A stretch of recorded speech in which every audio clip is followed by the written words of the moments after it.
نبی صلی اللہ علیہ وسلم نے سفر جاری رکھا۔ عثفان پہنچے تو آپ کو اطلاع دی گئی کہ قریش مسلمانوں کو بیت اللہ سے روکنے اور جنگ کرنے کا تہیہ کیے بیٹھے ہیں۔ انہوں نے ذی طوا میں پڑاؤ ڈال رکھا ہے اور خالد بن ولید کو 200 سواروں کے ساتھ عثفان کے قریب قراء الغمیم بھیج دیا ہے تاکہ وہ مکہ آنے والا راستہ بند رکھیں۔ اس پر رسول اللہ صلی اللہ علیہ وسلم نے صحابہ کرام سے مشورہ کیا کہ کیا کریں۔ یہ حلیف قبائل جو جمع ہوئے ہیں ان کے گھروں پر ہلہ بول دیں یا سیدھے بیت اللہ کا قصد کریں اور جو روکے اس سے لڑے۔ سیدنا ابو بکر صدیق رضی اللہ عنہ نے کہا، ہم عمرہ کرنے آئے ہیں، لڑنے نہیں، لہذا جو ہمارے اور بیت اللہ کے درمیان رکاوٹ بنے گا ہم اس سے لڑیں گے۔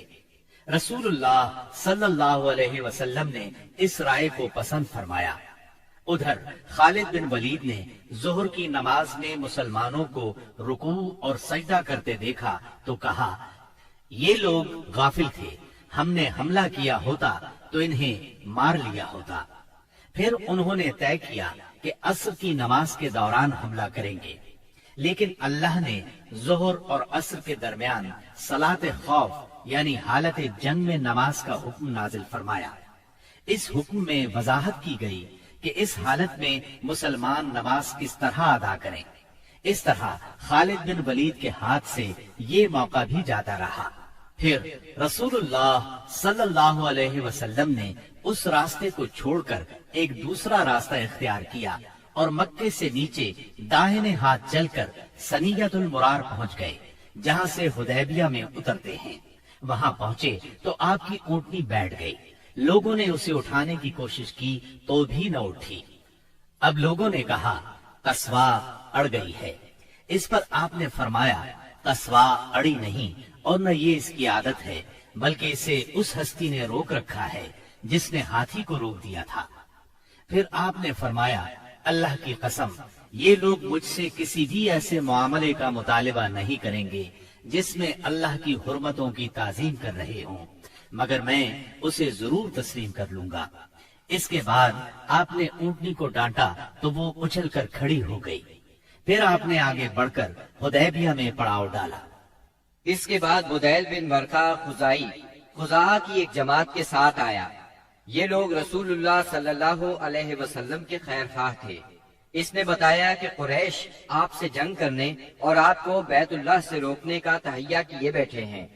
آپ نے اس سے فرمایا، ہم صرف عمرہ کرنے آئے ہیں، لڑائی کے لیے نہیں آئے، اور ہم صلح کے لیے تیار ہیں، لیکن اگر قریش نے لڑائی ہی پر اصرار کیا تو ہم اس وقت تک لڑتے رہیں گے جب تک کہ میرا سر تن سے جدا نہیں ہو جاتا یا اللہ کا حکم نافذ نہیں ہو جاتا۔ بدیل نے واپس پلٹ کر یہ بات قریش کو بتائی۔ انہوں نے مکرز بن حفص کو بھیجا۔ آپ نے اس سے بھی وہی بات کہی جو بدیل سے کہی تھی۔ اس کے بعد قریش نے حلیف قبائل کے سردار حلیس بن علقمہ کو بھیجا۔ جب وہ نمودار ہوئے تو رسول اللہ صلی اللہ علیہ وسلم نے فرمایا، یہ شخص ایسی قوم سے تعلق رکھتا ہے جو قربانی کے جانوروں کا بہت احترام کرتی ہے، لہذا جانوروں کو کھڑا کر دو۔ صحابہ کرام نے جانوروں کو کھڑا کر دیا اور خود بھی لبیک پکارتے ہوئے اس کا استقبال کیا۔ اس نے یہ حالت دیکھی تو کہا، سبحان اللہ، ان لوگوں کو بیت اللہ سے روکنا ہرگز مناسب نہیں۔ بھلا یہ کیا کہ لخم، جذام اور حمیر کے لوگ تو حج کریں اور عبد المطلب کا بیٹا بیت اللہ سے روک دیا جائے۔ بیت اللہ کے رب کی قسم، قریش برباد ہوئے، یہ لوگ عمرہ کرنے آئے ہیں۔ قریش نے یہ بات سنی تو کہا، بیٹھ جاؤ، تم عربی ہو، تمہیں چال بازیوں کا علم نہیں۔ اس کے بعد قریش نے عروہ بن مسعود ثقفی کو بھیجا۔ اس نے آ کر بات کی۔ رسول اللہ صلی اللہ علیہ وسلم نے اس سے بھی وہی کہا جو بدیل سے کہا تھا۔ اس نے دربار نبوت کی کیفیت دیکھی تو دنگ رہ گیا۔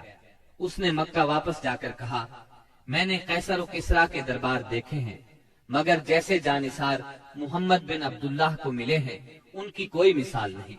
ان کے نبی جب وضو کرتے ہیں تو یہ لوگ وضو کا پانی زمین پر نہیں گرنے دیتے۔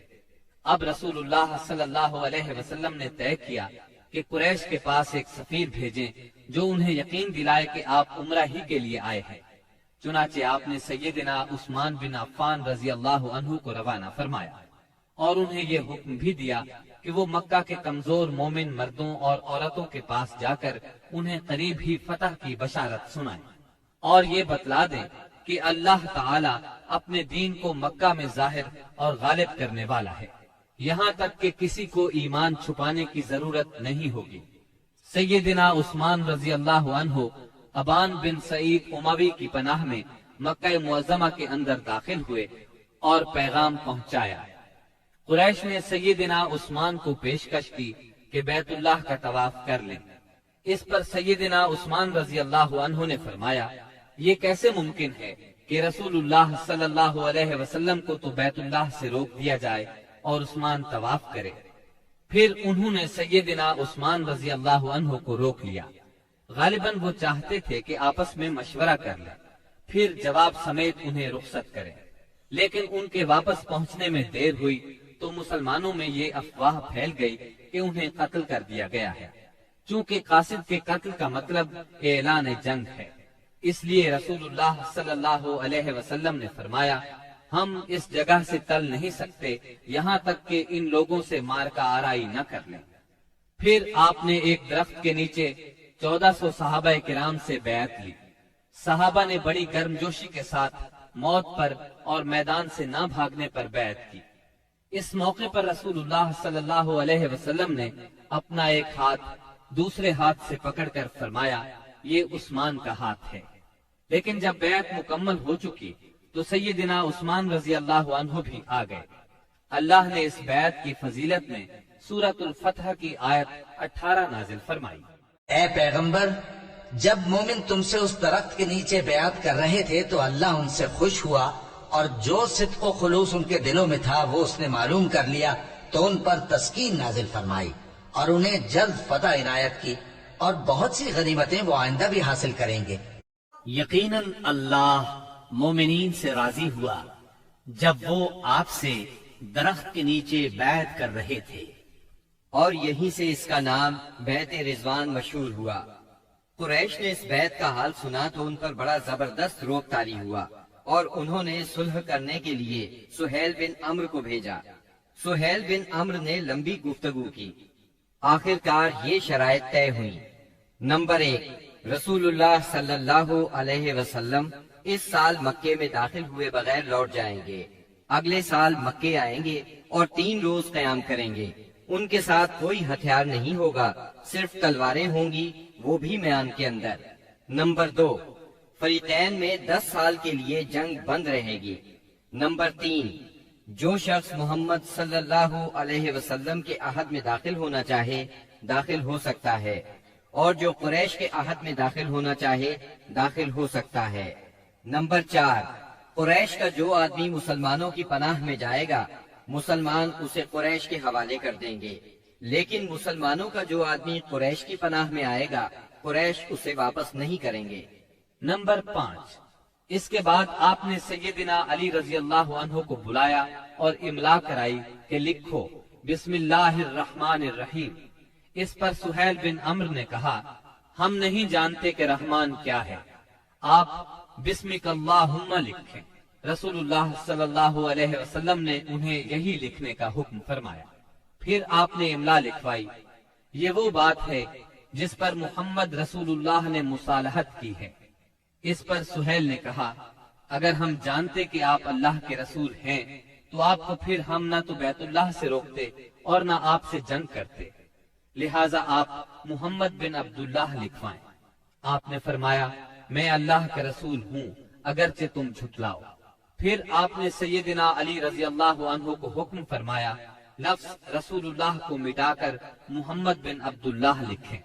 سیدنا علی رضی اللہ عنہ نے مٹانا گوارا نہ کیا، اس لیے نبی کریم صلی اللہ علیہ وسلم نے خود اپنے دست مبارک سے مٹایا۔ پھر پوری دستاویز کے 2 نسخے لکھے گئے، ایک نسخہ قریش کے لیے، دوسرا مسلمانوں کے لیے۔